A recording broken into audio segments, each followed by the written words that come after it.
Hola, soy Andrew Main y este es el podcast de OpenAI.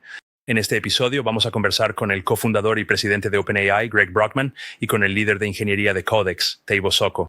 Y vamos a hablar sobre Agenta Coding, GPT-5, Codex y hacia dónde podrían ir las cosas en 2030. Solo apuesta a que la inteligencia superior dará frutos a largo plazo. Y realmente está muy optimizado para lo que la gente está usando GPT-5 dentro de Codex. ¿Cómo te aseguras de que esa IA esté produciendo cosas que realmente sean correctas? Estamos aquí para hablar sobre Codex, que primero lo he estado usando desde que trabajé aquí con la primera versión de esto y ahora ustedes tienen la nueva versión. He estado jugando con él toda la semana y la verdad es que estoy muy impresionado. Y es increíble lo lejos que ha llegado esta tecnología en tan solo unos años. Me encantaría conocer la historia temprana. ¿De dónde surgió la idea de usar un modelo de lenguaje para programar código? Bueno, recuerdo que en los días de GPT-3 vi las primeras señales de vida. Tomabas un docstring, una definición de función en Python, y luego veías cómo el modelo completaba el código. Y en cuanto veías eso, sabías que esto iba a funcionar, que esto iba a ser grande. Recuerdo que en algún momento hablábamos de estos objetivos aspiracionales, de imaginar si pudieras tener un modelo de lenguaje que escribiera 1000 líneas de código coherente. Ese era como un gran objetivo para nosotros. Y lo curioso es que ese objetivo ya llegó y pasó. Y creo que ya ni siquiera lo pensamos dos veces. Exacto. Creo que mientras desarrollas esta tecnología, realmente solo ves los huecos, los defectos, las cosas que no funcionan, pero de vez en cuando es bueno dar un paso atrás y darse cuenta de que en realidad las cosas han avanzado muchísimo. Es increíble lo rápido que nos acostumbramos a que las cosas mejoren todo el tiempo y cómo se convierte en algo cotidiano que usas todos los días.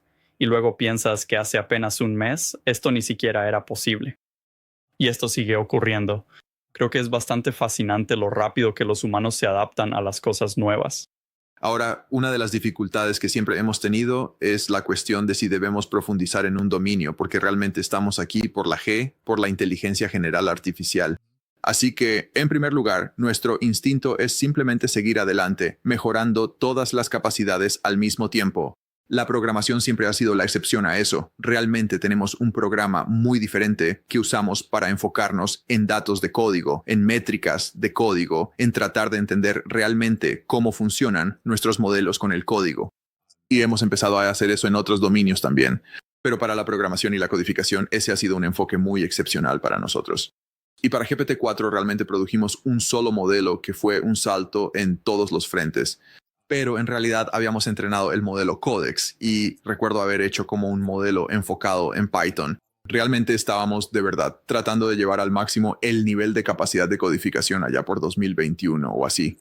Y recuerdo que cuando hicimos la demostración de Codex, esa fue quizá la primera demostración de lo que hoy llamaríamos vibe coding. Recuerdo haber construido esta interfaz y darme cuenta de que para las cosas estándar de modelos de lenguaje, la interfaz, el entorno, es muy simple, ¿verdad?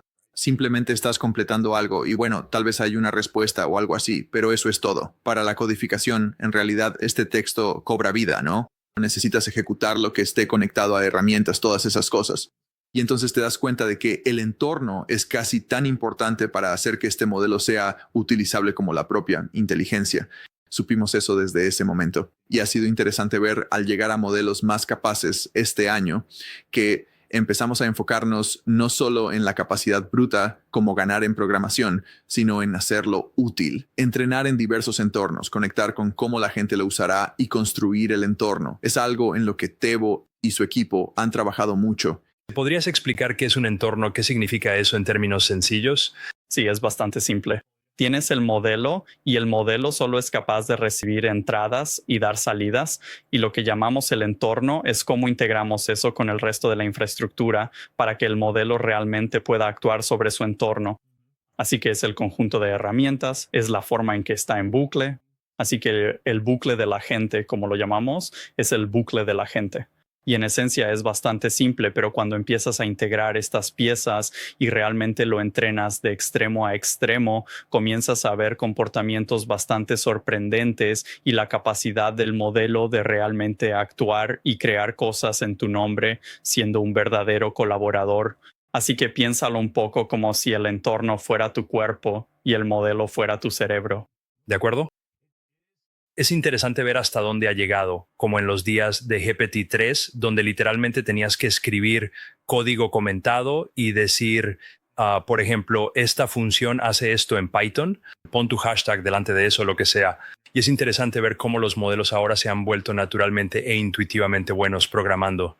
Mencionaste que tratar de decidir entre un modelo de propósito general o decir qué tan importante es el código fue solo por demanda externa, gente diciéndome que querían estos modelos con mejor código, o esto venía internamente porque ustedes querían usarlo más. Ambos, absolutamente ambos. Y recuerdo, creo que fue en 2022 cuando trabajamos con GitHub para crear GitHub Copilot. Y lo que fue muy interesante ahí fue que por primera vez realmente sentiste cómo es tener una IA en medio de tu flujo de trabajo de programación y cómo puede acelerarte. Y recuerdo que había muchas preguntas sobre cuál era la interfaz exacta adecuada. ¿Quieres texto fantasma? ¿O simplemente que haga una autocompletación? ¿Quieres un pequeño menú desplegable con varias posibilidades diferentes? Pero algo que estaba muy claro era que la latencia era una característica del producto. Y la restricción para algo como el autocompletado es que tienes entre 100 y 500 milisegundos. Ese es el tiempo que tienes para generar una sugerencia. Cualquier cosa más lenta que eso podría ser increíblemente brillante. Nadie quiere quedarse esperando por ello. Así que el mandato que teníamos, la señal clara que recibimos de los usuarios, de los gerentes de producto y de todas las personas que pensaban en el lado del producto era: consigue el modelo más inteligente posible sujeto a la restricción de latencia. Y luego tienes algo como GBD4, que es mucho más inteligente, pero no va a cumplir con tu presupuesto de latencia. ¿Qué haces? ¿Es un modelo inútil? Absolutamente no. Lo que tienes que hacer es cambiar el arnés, cambiar la interfaz. Y creo que ese es un tema realmente importante. Necesitas coevolucionar las interfaces y la forma en que usas el modelo en torno a sus posibilidades. Así que los modelos inteligentes súper rápidos van a ser geniales. Pero los modelos increíblemente inteligentes pero más lentos también valen la pena. Y creo que siempre hemos tenido la tesis de que el retorno de esa inteligencia lo justifica.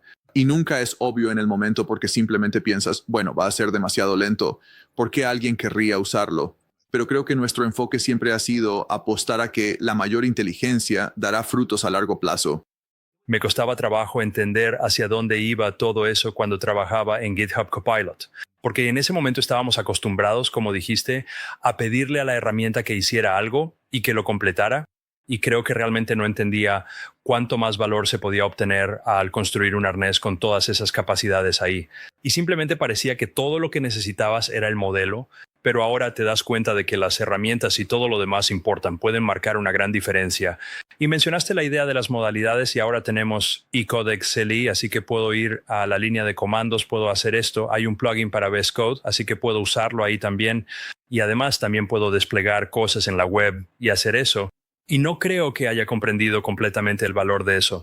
Entonces, ¿cómo es algo que tú estás usando? ¿Cómo estás implementando estas cosas tú mismo? ¿Dónde encuentras que te resulta más útil? Creo que, para retroceder un poco, las primeras señales que vimos fueron que teníamos muchos desarrolladores en la empresa y fuera de la empresa. Por ejemplo, nuestros usuarios usan ChatGPT para ayudarlos a depurar problemas muy complejos. Y una cosa que claramente notamos es que la gente intenta meter cada vez más contexto en ChatGPT. Intentas incluir fragmentos de tu código, trazas de pila y cosas así, luego pegas eso y se lo presentas a un modelo muy inteligente para obtener ayuda. Y las interacciones están empezando a volverse cada vez más complejas. Hasta que en algún momento nos dimos cuenta de que, oye, tal vez en vez de que el usuario dirija esto, quizás deberíamos dejar que el modelo realmente lleve la interacción, encuentre su propio contexto y luego encuentre su camino y sea capaz de depurar este problema difícil por sí mismo, para que tú solo tengas que sentarte y ver cómo el modelo hace el trabajo. Así que es como invertir esa interacción que nos llevó a esto. Creo que se trata de pensar mucho más en el entorno y darle al modelo la capacidad de actuar. Y fuimos iterando sobre los formatos. Recuerdo que al principio del año teníamos un par de enfoques diferentes. Teníamos el entorno asíncrono, agénico, pero también teníamos la experiencia local y un par de implementaciones diferentes de la misma. De hecho, empezamos a experimentar un poco con la idea de ejecutarlo en la terminal y luego sentimos que eso no era lo suficientemente ArcGPL. Necesitábamos la capacidad de ejecutar esto a escala y de forma remota, simplemente cerrar la laptop y que la gente siguiera trabajando y luego tal vez poder seguirlo desde el teléfono e interactuar con él allí. Eso nos pareció muy interesante, así que seguimos adelante con esa idea. Pero en realidad teníamos un prototipo completamente funcional en la terminal y la gente lo estaba usando de manera productiva. En OpenAI decidimos no lanzar esto como un producto. No se sentía lo suficientemente pulido. Se llamaba 10X porque sentíamos que nos daba ese impulso de productividad de 10 veces más. Pero luego decidimos simplemente experimentar con diferentes formatos y realmente apostamos todo al formato asíncrono al principio. Y ahora, de alguna manera, hemos vuelto un poco atrás y hemos resuelto que en realidad este agente podemos traerlo de vuelta a tu terminal, podemos integrarlo en tu IDE, pero lo que realmente estamos tratando de lograr es crear esta entidad, este colaborador que trabaja contigo y llevarlo a las herramientas que ya usas como desarrollador. Y también hay otros intentos en la misma dirección. Exacto. Así que tuvimos una versión en la que había un demonio remoto que se conectaba a un agente local y así podías tener ambos al mismo tiempo. Y creo que parte de la evolución ha sido que existe casi una matriz de diferentes formas en las que podrías intentar implementar una herramienta. Está la opción asíncrona, que tiene su propio ordenador en la nube. Está la opción local, que se ejecuta de manera síncrona allí. Surge la pregunta de cuánto enfocarnos en construir algo externalizable y útil en diversos entornos, frente a enfocarnos en nuestro propio entorno para que funcione bien para nuestros ingenieros. El desafío es que queremos hacerlo todo. En última instancia, queremos herramientas que sean útiles para todos. Pero si ni siquiera puedes hacerlo útil para ti mismo, ¿cómo vas a lograr que sea extremadamente útil para los demás? Así que parte del desafío para nosotros ha sido realmente averiguar en qué enfocarnos y cómo lograr el mayor impacto posible con nuestros esfuerzos de ingeniería. Y para mí, una de las cosas que ha sido un enfoque general es que sabemos que programar y construir agentes muy capaces es una de las cosas más importantes que podemos hacer este año. Al comienzo del año establecimos como meta de la empresa tener un ingeniero de software GENIC para finales de año y averiguar exactamente qué significa eso, cómo materializarlo y cómo reunir toda la oportunidad y toda la capacidad de cómputo que tenemos para abordar este problema. Eso ha sido una gran tarea para muchísimas personas. En OpenAI, mencionaste que la herramienta 10X era interna y se volvió importante. Pensaste que sería útil para otros y que debe ser difícil decidir cuándo y cuánto priorizarlo. Cloud Code se ha vuelto extremadamente poderoso, lo cual imagino que probablemente es una historia similar a algo que se usaba internamente y luego se convirtió en algo implementado.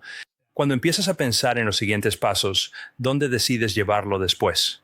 ¿Dónde decides poner el énfasis que mencionaste antes?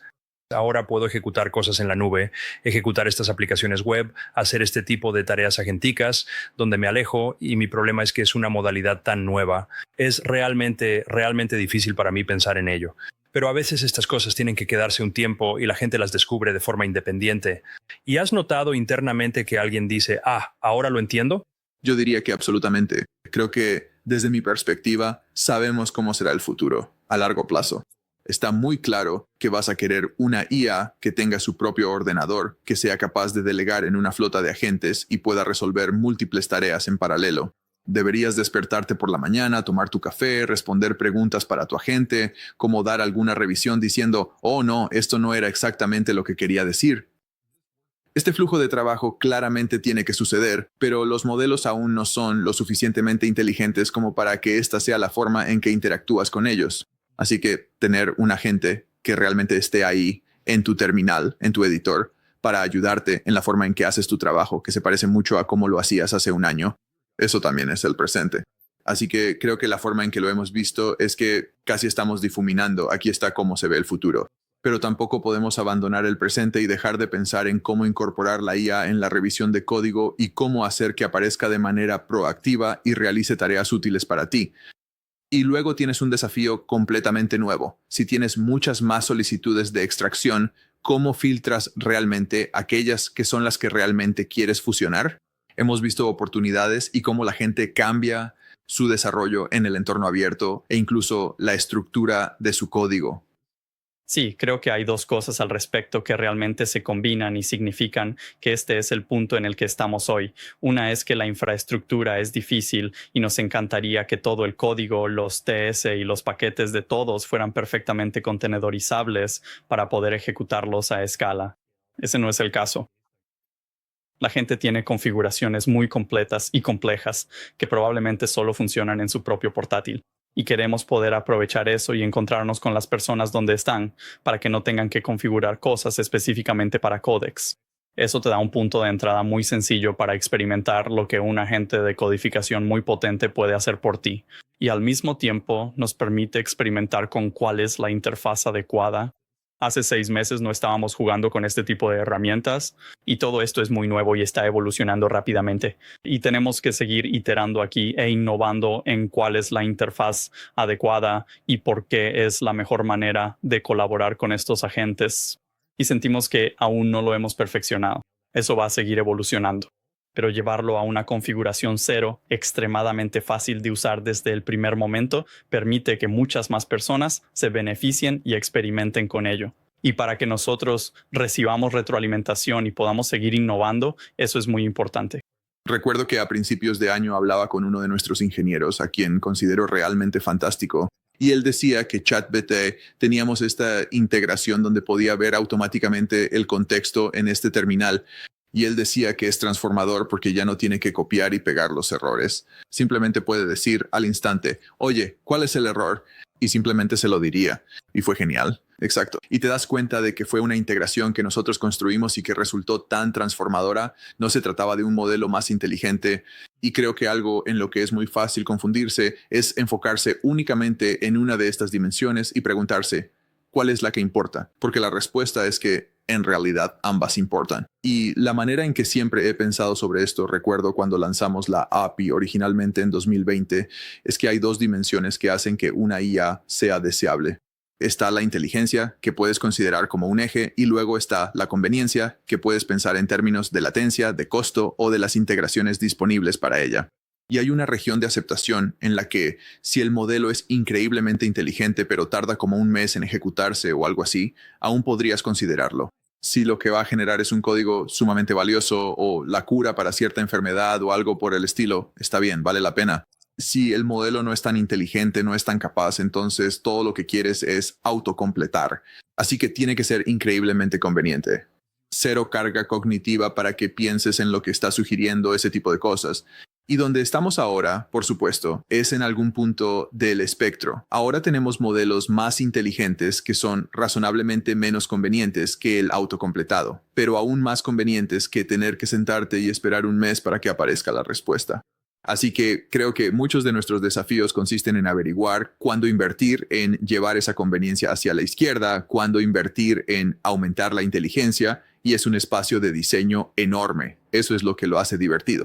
Y no sé si lo recuerdas, pero hice una aplicación que fue destacada en el launch allá por 2020 en el canal de IACA. El desafío era que JB3 era muy capaz, pero tenía que escribir estos prompts de 600 palabras para que hiciera cosas, porque a 6 centavos por 1000 tokens y con la latencia pensé, no creo que este sea el momento adecuado para esto. GPT 3.5 y GPT 4, de repente ves todas esas capacidades y me costaba decir por qué, pero luego ves que de pronto las cosas empiezan a encajar y mencionaste la idea de simplemente permitir que el modelo pueda ver el contexto dentro de donde estás trabajando. Y recuerdo cuando copiaba y pegaba usando ChatGPT en mi espacio de trabajo y me recordaba a entrar a una tienda de comestibles y negarme a tomar un carrito, llevando todo en las manos hasta la caja. Pensaba, esto es terriblemente ineficiente. Una vez que le pones ruedas a las cosas, funciona realmente bien. Y creo que ahora estamos viendo todo tipo de esos desbloqueos. Ahora, el problema con el que lidio es que cuando me siento a trabajar en algo me pregunto, ¿entro a la CLI? ¿Uso el plugin de VS Code? ¿Entro a Cursor? ¿Uso alguna otra herramienta? ¿Y ustedes cómo resuelven esto? Ahora mismo todavía estamos en la fase de experimentación, donde estamos probando diferentes formas para que interactúes con el agente y lo lleves a donde ya eres productivo. Por ejemplo, Codex ahora está en GitHub. Puedes mencionar a Codex y hará el trabajo por ti. Si escribes Codex, arregla este error o mueve la prueba aquí, irá y lo hará con su propio pequeño portátil en nuestros centros de datos y no tienes que preocuparte por ello. Pero si estás trabajando con archivos en una carpeta, entonces tienes que decidir si lo harás en tu IDE. ¿Lo vas a hacer en la terminal? Lo que estamos viendo es que los usuarios, como los usuarios avanzados, están desarrollando flujos de trabajo muy complejos con la terminal. Y luego, cuando realmente estás trabajando en un archivo o proyecto, prefieres hacerlo en el IDE. Es una interfaz un poco más pulida. Puedes deshacer cosas, puedes ver las ediciones. No es como si solo estuviera pasando frente a ti al desplazarte. La terminal es una increíble herramienta para improvisar código. Si no te importa tanto el código generado, puedes crear una pequeña aplicación, pues se enfoca más en la interacción que en el código. Así, está más orientado al resultado y depende de lo que quieras hacer.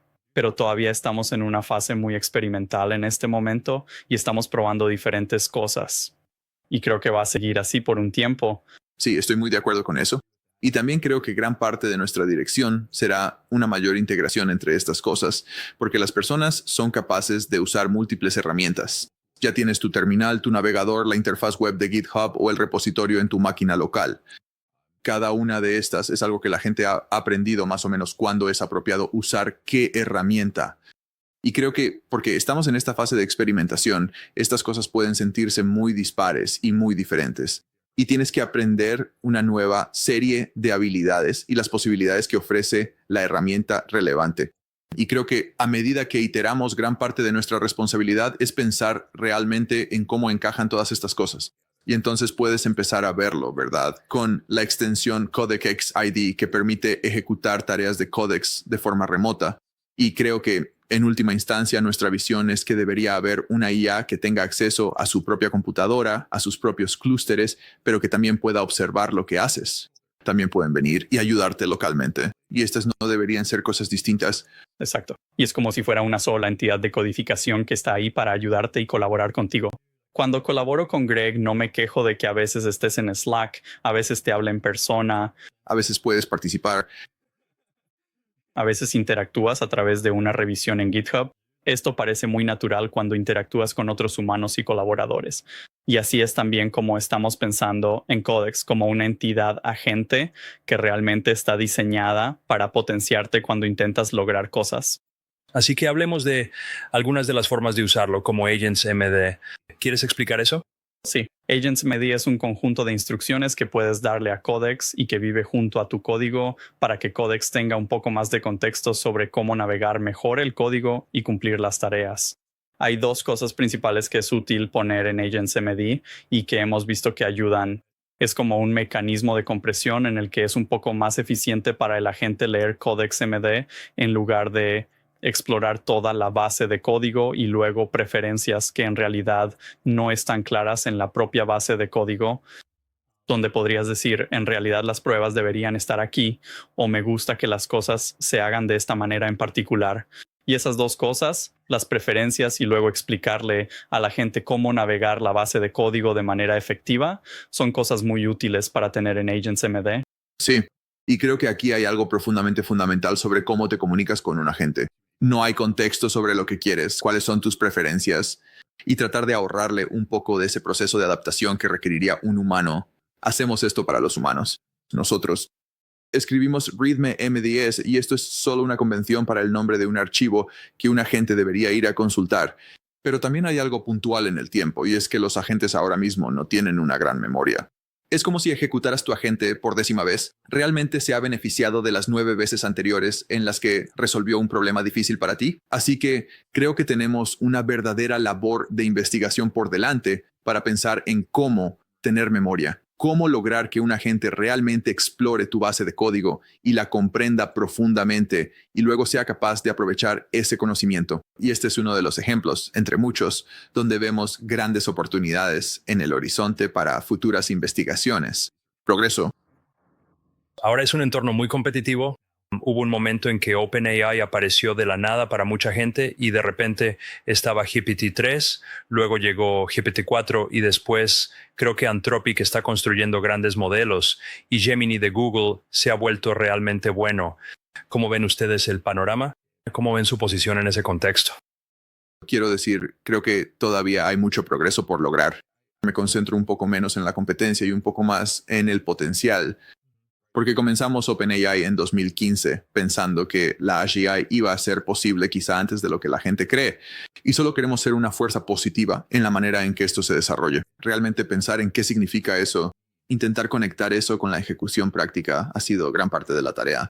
Y así, A medida que empezamos a descubrir cómo construir modelos capaces que sean realmente útiles, que realmente puedan ayudar a las personas, llevar eso a la gente es algo verdaderamente fundamental. Y puedes observar las decisiones que hemos tomado a lo largo del camino. Por ejemplo, lanzar ChatGPT y hacer que el nivel gratuito de ChatGPT esté disponible ampliamente, ¿verdad? Eso es algo que hacemos por nuestra misión, porque realmente pensamos en que queremos que la IA esté disponible, sea accesible y beneficie a todos. Así que, en mi opinión, lo más importante es continuar con ese progreso exponencial y realmente pensar en cómo llevarlo a las personas de una manera positiva y útil. Así que realmente veo que en el punto en el que estamos ahora, estos modelos, como la clase de modelos preentrenados GPT-4, tienen aprendizaje por refuerzo encima para hacerlos mucho más fiables e inteligentes. Es como si pensaras que si solo has leído por encima Internet, solo has observado un montón de pensamientos humanos y estás intentando escribir código por primera vez, probablemente no te irá muy bien. Pero si has tenido la oportunidad de intentar resolver algunos problemas de código difíciles, tienes un intérprete de Python, tienes acceso a las mismas herramientas que usan los humanos, entonces vas a poder volverte mucho más robusto y refinado. Así que ahora tenemos estas piezas funcionando juntas en conjunto, pero tenemos que seguir llevándolas al siguiente nivel. Está muy claro que cosas como poder refactorizar bases de código masivas, nadie ha resuelto eso todavía, pero no hay ninguna razón fundamental por la que no podamos hacerlo. Y creo que en el momento en que logres eso, refactorizar código será uno de los casos de uso clave para las empresas. Exacto. Si pudieras reducir el costo de las migraciones de código a la mitad, creo que terminarás teniendo 10 veces más de esas migraciones ocurriendo. Piensa en la cantidad de sistemas que están atascados en COBOL y que ya no se están formando programadores de COBOL. Exacto. Es simplemente como si fuera una responsabilidad creciente para el mundo tener esta dependencia. La única manera de solucionarlo es construyendo sistemas que realmente puedan abordar ese problema. Así que creo que es un espacio abierto enorme. La exponencialidad continúa y necesitamos mantenernos en esa línea. Lo que más me gustó de lo que pasó hoy fue que hubo un tweet de OpenAI que mostraba a las personas cómo usar la CLI para cambiar de la API de finalizaciones a la API de respuestas. Porque esa es una gran noticia. Espero ver más de eso. Sí, donde tienes instrucciones especiales dadas a los códecs para hacer refactorizaciones de manera confiable y luego simplemente lo configuras y lo hace por ti. Eso es algo maravilloso. Las migraciones son una de las peores cosas. Nadie quiere hacer migraciones, nadie quiere cambiar de una biblioteca a otra y luego asegurarse de que todo siga funcionando. Si podemos automatizar la mayor parte de eso, va a ser una contribución muy hermosa. Creo que también hay mucho más terreno por explorar. Creo que la aplicación de parches de seguridad es un buen ejemplo de algo que pronto se volverá muy importante y en lo que estamos siendo muy cuidadosos. Creo que el hecho de poder tener IAs que realmente produzcan nuevas herramientas, si piensas en lo importante que ha sido el conjunto de herramientas estándar de Unix, y las IAs que realmente pueden construir sus propias herramientas que son útiles para ti y útiles para ellas mismas. En realidad puedes construir una escalera de complejidad o utilidad ahí para poder seguir mejorando este círculo virtuoso de eficiencia. IAs que realmente no solo escriben código, sino que también pueden ejecutarlo, que puedan administrar sus propios servicios o realizar tareas de SRE y cosas por el estilo. Creo que todo eso está en el horizonte. Está empezando a suceder, pero aún no ocurre realmente de la manera en que nos gustaría verlo. Uno de los grandes problemas que resolvimos internamente en OpenAI y que decidimos lanzar como una revisión de código fue que empezamos a notar que el gran cuello de botella para nosotros era que con el aumento de la cantidad de código que necesitaba ser revisado, también aumentaba la cantidad de revisiones que las personas del equipo tenían que hacer. Así que decidimos enfocarnos realmente en un modo Codex de alta precisión, donde sea capaz de revisar un PR y pensar profundamente sobre el contrato y la intención que querías implementar, y luego analizar el código y validar si esa intención se refleja y se encuentra en ese código. Y es capaz de profundizar en varias capas, revisar todas las dependencias, pensar en el contrato y realmente señalar cosas que algunos de nuestros mejores empleados, algunos de nuestros mejores revisores no habrían podido encontrar a menos que pasaran horas pensando profundamente en ese PR. Y lanzamos esto primero de manera interna en OpenAI. Tuvo bastante éxito y de hecho la gente se molestó cuando dejó de funcionar porque sentían que estaban perdiendo esa red de seguridad y aceleró enormemente a los equipos, incluido el equipo de Codex. La noche antes de lanzar la extensión de ID, uno de los mejores ingenieros de mi equipo estaba sacando 25 PRs y estábamos encontrando bastantes errores automáticamente. Codex estaba encontrando bastantes errores y pudimos lanzar una extensión de ID que al día siguiente estaba casi libre de errores. Así que la velocidad ahí es increíble. Y es muy interesante que, en particular para la herramienta de revisión de código, la gente estaba muy nerviosa de habilitarla porque creo que nuestra experiencia previa con todos los experimentos de revisión automática de código que hemos probado es que solo generan ruido, ¿verdad? Simplemente recibes un correo de algún bot y piensas, otro de esos lo ignoras. Y creo que ahora hemos tenido justamente el hallazgo opuesto respecto a dónde estamos. Y realmente te muestra que cuando la capacidad está por debajo del umbral, simplemente sientes que esto es totalmente negativo. No quiero oír hablar de ello, no quiero verlo. Una vez que superas cierto umbral de utilidad, de repente la gente lo quiere, ¿verdad? Y se molesta mucho si se lo quitan. Y creo que también nuestra observación es que si algo más o menos funciona en IA ahora mismo, dentro de un año será increíblemente confiable, increíblemente crítico para la misión. Y creo que hacia ahí vamos con la revisión de código. Parte de lo interesante en la revisión de código también es involucrar a los humanos y realmente hacer que esto sea un colaborador, incluso en la revisión. Y algo de lo que hablamos mucho es cómo podemos presentar esos hallazgos de manera que realmente te entusiasme leerlos y que incluso puedas aprender algo. Incluso cuando está equivocado, la mayoría de las veces puedes entender su razonamiento. De hecho, más del 90% de las veces está en lo correcto. Y a menudo aprendes algo, ya seas la persona que escribió el código o alguien que está ayudando a revisarlo. Sí, volviendo a lo que decíamos antes sobre el ritmo del progreso, a veces dando un paso atrás y pensando en cómo eran las cosas antes.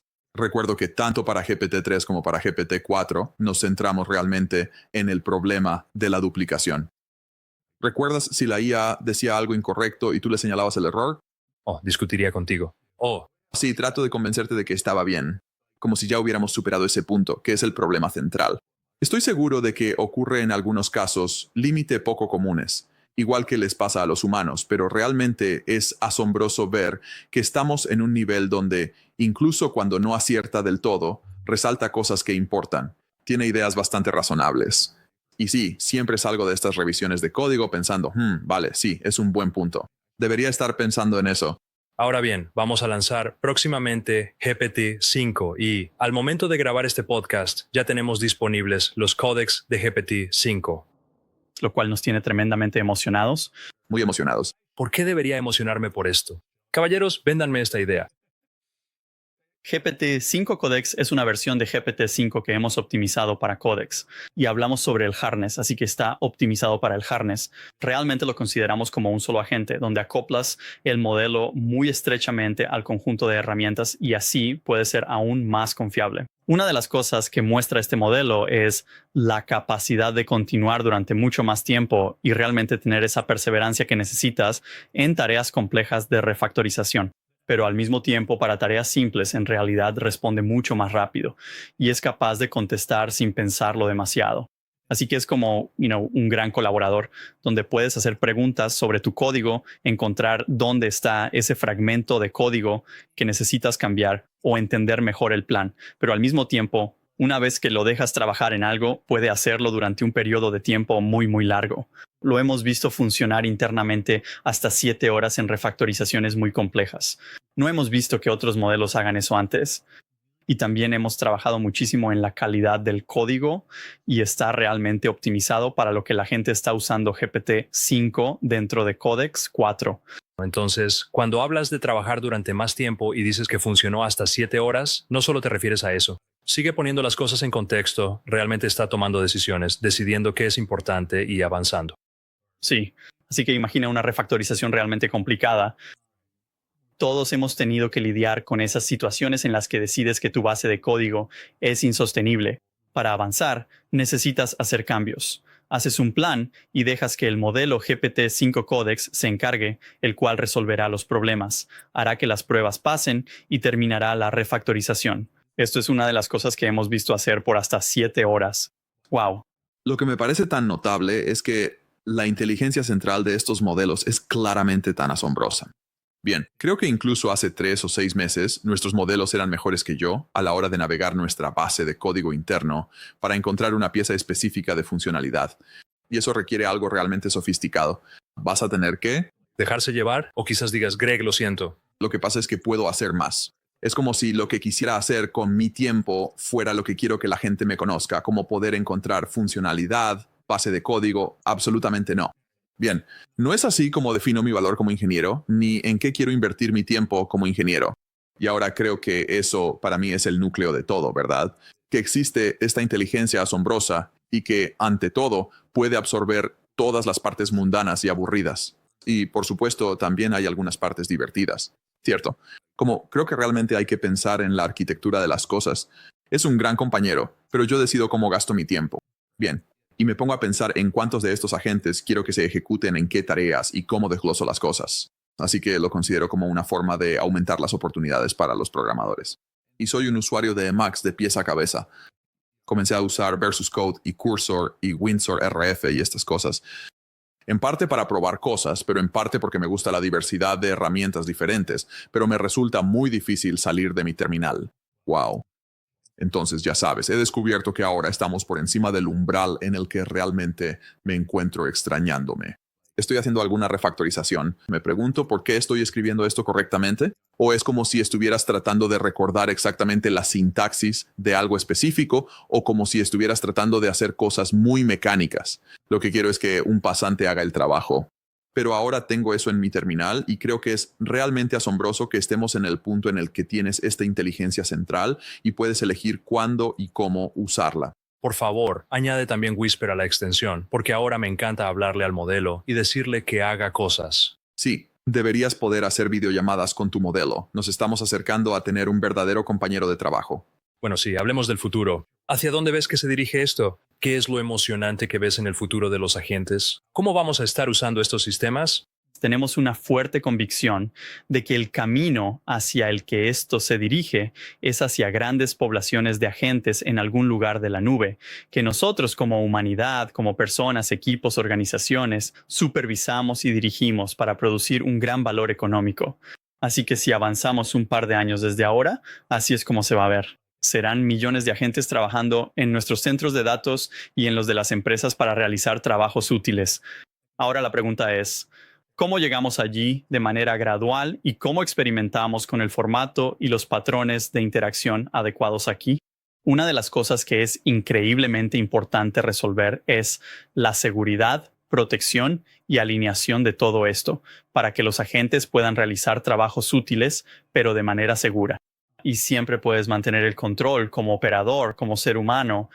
Y por eso, en Codex CLI, por defecto, el agente opera en un entorno aislado y no puede editar archivos aleatoriamente en tu computadora. Y vamos a seguir invirtiendo mucho en hacer que, básicamente, el entorno sea seguro, en invertir, en entender cuándo los humanos necesitan intervenir, cuándo los humanos deben aprobar ciertas acciones, otorgando cada vez más permisos para que tu agente tenga su propio conjunto de permisos que tú le permites usar y luego tal vez escalar esos permisos, cuando le permites hacer cosas excepcionalmente más riesgosas. Así que descifrar todo este sistema y luego hacerlo multiagente y controlable por individuos, equipos, organizaciones y alinearlo con la intención general de las organizaciones, hacia ahí es donde se dirige para mí. Es un poco nebuloso, pero también es muy emocionante, creo. Sí, creo que es exactamente así. Creo que a un nivel más detallado hay un montón de problemas técnicos que necesitan resolverse. Como Teo está insinuando, la supervisión escalable. Exacto. ¿Cómo gestionas como humano agentes que están ahí fuera escribiendo mucho código? Probablemente no quieras leer cada línea de código. Probablemente ahora mismo la mayoría de la gente no lee todo el código que sale de estos sistemas. Pero ¿cómo lo haces? Por supuesto que yo sí. Exactamente. Pero ¿cómo mantienes la confianza? ¿Cómo te aseguras de que la IA está produciendo cosas que realmente son correctas? Y creo que existen enfoques técnicos y hemos estado pensando en este tipo de cosas desde probablemente 2017, que fue la primera vez que publicamos algunas estrategias sobre cómo los humanos o IAs más débiles pueden empezar a supervisar incluso a IAs más fuertes y de alguna manera crear un proceso incremental para asegurarnos de que a medida que realizan tareas muy capaces e importantes, podamos mantener la confianza y la supervisión y realmente estar al mando. Así que ese es un problema muy importante. Y realmente se ejemplifica de una manera muy práctica al pensar en agentes de codificación cada vez más capaces. Pero creo que también hay otras dimensiones que son muy fáciles de pasar por alto, porque creo que en cada nivel de capacidad de la IA, la gente tiende a sobreajustarse a lo que ve y piensa, oh, esto es la IA, esto es lo que va a hacer la IA. Pero lo que aún no hemos visto del todo es a las IAs resolviendo problemas realmente difíciles y novedosos. Ahora mismo lo piensas así. Bien, necesito hacer mi refactorización. Al menos tienes una idea de cómo sería esa cosa. Hará gran parte del trabajo por ti, ahorrándote mucho tiempo. Pero, ¿qué hay de resolver problemas que son fundamentalmente irresolubles por cualquier otro medio? Y no pienso en esto necesariamente solo en el ámbito de la programación, sino piénsalo en la medicina, produciendo nuevos medicamentos. Piénsalo en la ciencia de materiales, produciendo nuevos materiales que tengan propiedades novedosas. Y creo que se avecina una gran cantidad de nuevas capacidades que van a desbloquear este tipo de aplicaciones. Así que, para mí, un gran hito será la primera vez que se produzca un artefacto por una IA que sea extremadamente valioso e interesante por sí mismo. No porque haya sido producido por una IA, ni porque haya sido más barato de producir, sino porque es simplemente un avance revolucionario. Es simplemente algo que es novedoso y que la IA ni siquiera necesariamente tiene que haber sido creada de forma autónoma por la IA, sino en colaboración con humanos y que la IA sea una dependencia crítica. Así que creo que estamos empezando a ver señales de vida en este tipo de cosas. Lo estamos viendo en las ciencias de la vida, donde los experimentadores humanos le piden a Cero 5 ideas de protocolos experimentales para llevar a cabo. Prueban los 5. 4 de ellos no funcionan, pero uno sí. Y el tipo de retroalimentación que hemos estado recibiendo, y esto fue en la época de 2003, es que los resultados están al nivel de lo que esperarías de un estudiante de doctorado de tercer o cuarto año, lo cual es una locura. Sí, una locura. Y eso era 0.3, ¿verdad? GPT-5 y GPT-5 Pro. Ahí estamos viendo resultados totalmente diferentes. Estamos viendo a científicos de investigación decir, bueno, sí, esto está haciendo cosas realmente novedosas.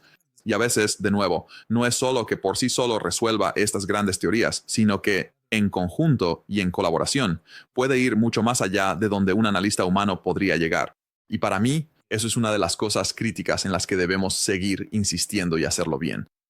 Uno de los desafíos que tengo al hablar con la gente sobre el futuro, y me gustaría escuchar lo que ustedes piensan al respecto, es que las personas tienden a imaginar el futuro como el presente, pero con ropa brillante y robots, y piensan en, bueno, ¿qué pasa cuando los robots hacen todo el código y todo eso? Y mencionaste un hecho, las cosas que te gusta hacer y las que no te interesa hacer.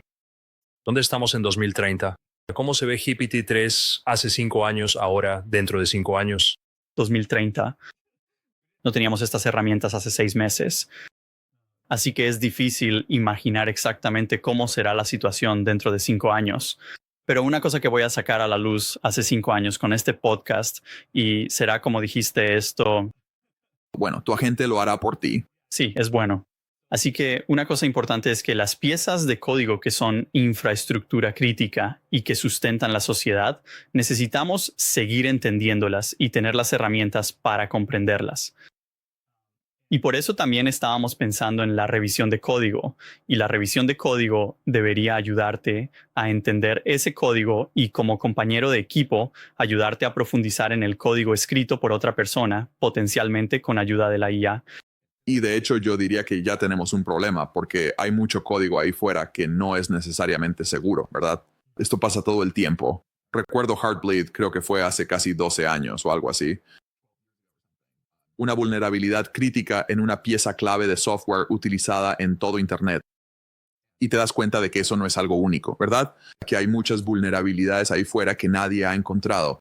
Todos esos paquetes y cosas de NPM y todos esos paquetes de PI que simplemente están ahí, en los que la gente pone exploits. Y la forma en que siempre ha funcionado es que hay un juego del gato y el ratón entre atacantes que se vuelven más sofisticados y defensores que mejoran. Y creo que con la IA uno se pregunta, bueno, ¿y a qué lado beneficiará más? Tal vez simplemente acelere este juego del gato y el ratón. Pero creo que hay cierta esperanza de que en realidad se puedan desbloquear capacidades fundamentales nuevas a través de la IA. Por ejemplo, la verificación formal, que es como un objetivo final para la defensa.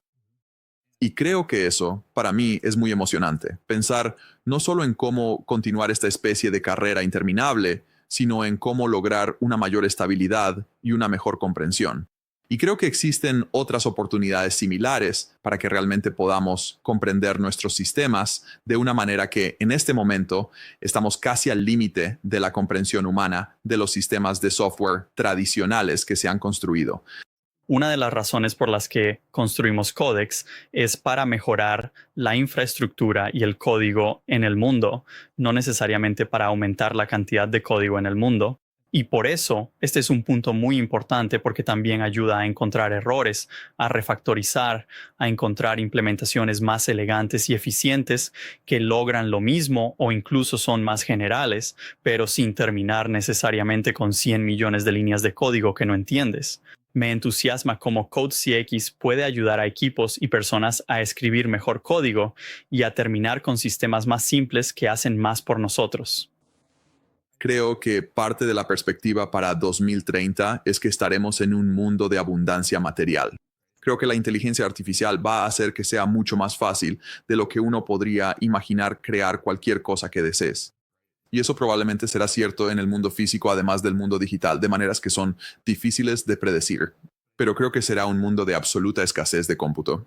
Y hemos visto un poco cómo es esto dentro de OpenAI.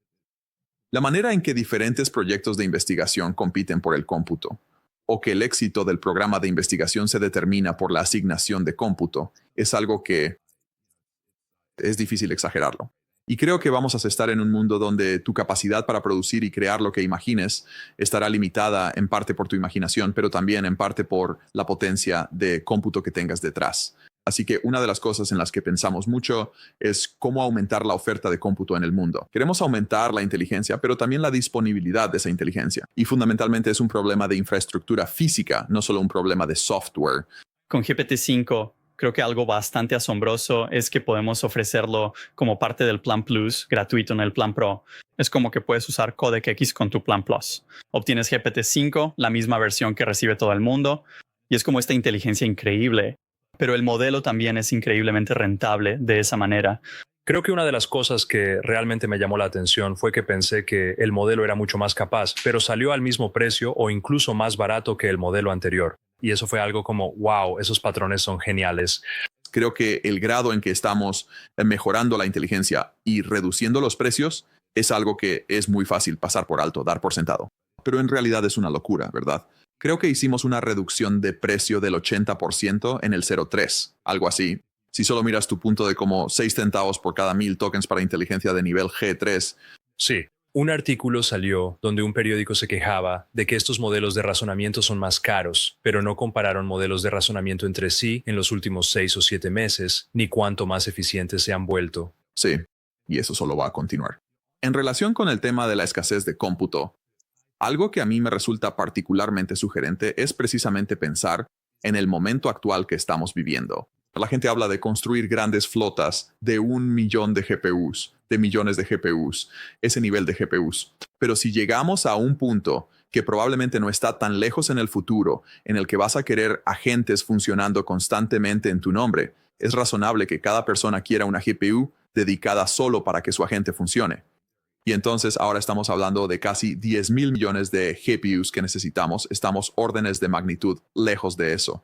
Así que creo que parte de nuestro trabajo es averiguar cómo suministrar ese cómputo, cómo hacer que exista en el mundo, pero también cómo sacar el máximo provecho del cómputo tan limitado que existe ahora mismo. Y ese es un problema de eficiencia.